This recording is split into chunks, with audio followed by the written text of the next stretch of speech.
Hello and welcome. How are you doing? Thank you for clicking in. Let me show you how easy it is to make sweet potato flour in the comfort of your home. I'm using 3 varieties of sweet potatoes. Now, sweet potatoes are not yams, okay? They can be consumed raw, whilst yams are totally different. Sweet potatoes are from the morning glory family. They are super nutritious, okay? The different colors, characteristics determine the nutrient profile. Like the white ones are lower in beta carotene, whereas the orange ones have higher beta carotene, and the purple ones have high levels of anthocyanins, which are all antioxidants that are really good for our immune system. I love making my own because I can know what ingredients I have in them, and there are no binders and there are no preservatives, and I know the source. So first and foremost, I peel the sweet potatoes and just give them a rinse. Now, some people prefer soaking them in water, but I find they're fine. They don't discolor for me because I do it quite quickly. Now I use a mandolin slicer.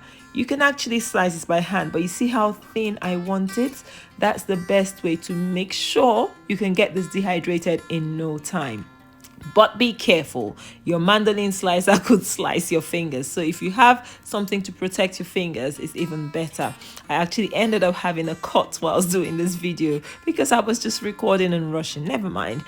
Anywho, so I've sliced them in different colors. I want to make 3 different colors. Actually, it is so beautiful and actually so delicious. You can use them for your baked goods. You can use them to add flavor and color to even your smoothies. So it's really versatile, guys. And also, if you do a lot of gluten-free, grain-free cooking, sweet potato flour is really good, and it's not that difficult to make. That's why I'm showing you. So I'm lining this in my dehydrator, but if you haven't got a dehydrator, do not worry, okay?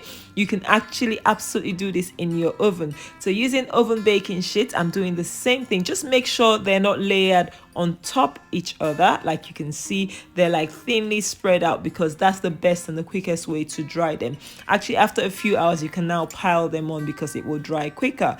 So simply pop this in your oven and now put it below 50 degrees. Now my oven is a manual dial. You can see where I've put it, just in between 100 and 0. After about 4 or 5 hours, have a little check, and then in about 7 to 8 hours, this thing is ready, really crispy and dehydrated. As you can see, it's just cracking nicely. Next thing, we look at the one in the dehydrator. Actually, oven ones dried quicker than the dehydrator. Same temperature in your dehydrator if you have one, but if not, you can even dry this in the sun.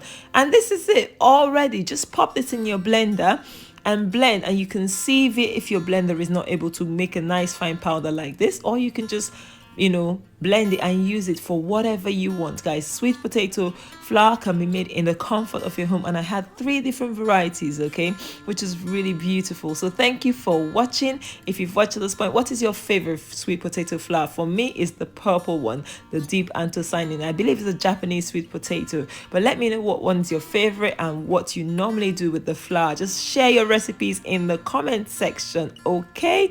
Anyway, thank you guys for watching. Look at the result, and I'll see you in another video. Bye.